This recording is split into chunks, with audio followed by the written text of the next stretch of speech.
বৃষ্টি ভেজা বিকেল পরিবেশটা অমায়িক সুন্দর ছিল। হ্যাঁ, সম্মানিত এক্সক্লুসিভ ভিউয়ার্স, সবাই কেমন আছেন? আশা করি সবাই ভালো আছেন। যে যেখান থেকে দেশ এবং দেশের বাইরে থেকে আমার এই ভিডিও দেখতেছেন, সবাইকে জানাই আন্তরিক শুভেচ্ছা এবং প্রাণ ঢালা ভালোবাসা। বরাবরের মতো আজকেও নতুন একটা ব্লগ নিয়ে আপনাদের মাঝে হাজির হলাম। আমি আশরাফুল ইসলাম। আজকে আমরা আছি গোকুলনগর ব্রিজে।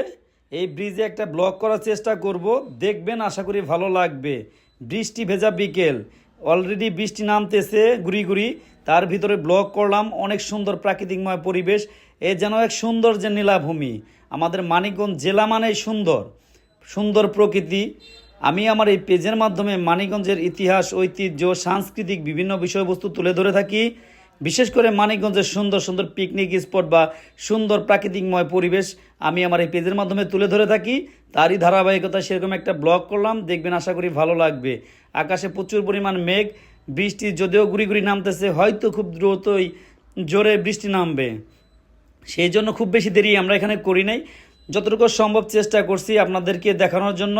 তো দেখুন কত সুন্দর প্রাকৃতিকময় পরিবেশ। আসলে এই পরিবেশের মাঝে আসলে, প্রকৃতির মাঝে আসলে আমার মনটা এমনি ভালো হয়ে যায় বা ভালো লাগে। আর ভালো লাগার জায়গা থেকে মূলত প্রকৃতির ভিডিও শ্যুট করে থাকি। তো দেখেন কত সুন্দর প্রাকৃতিকময় দৃশ্য। আসলে আমার গ্রাম বাংলার দৃশ্যগুলো দেখতে অসম্ভব ভালো লাগে, অসম্ভব সুন্দর একটা জায়গা। এখানে একটা ভ্যান উঠতে পারতেছিল না, আমাদের সাথে দুজন লোক ছিল। তো এই দুজন লোক এই ভ্যানটাকে ঠেলা দিয়ে উপরে উঠাইতেছে। ও লোকটার অনেক উপকার হইলো, বৃষ্টির ভিতরে খুব অনেকক্ষণ ধরে দাঁড়াই রয়েছে। তো আমরা যেহেতু এখানে স্টে করছি, পরে আমাদের দুজন লোক যে এই গাড়িটা উঠাই দিল। আসলে এইসব কাজ করাটা খুবই জরুরি।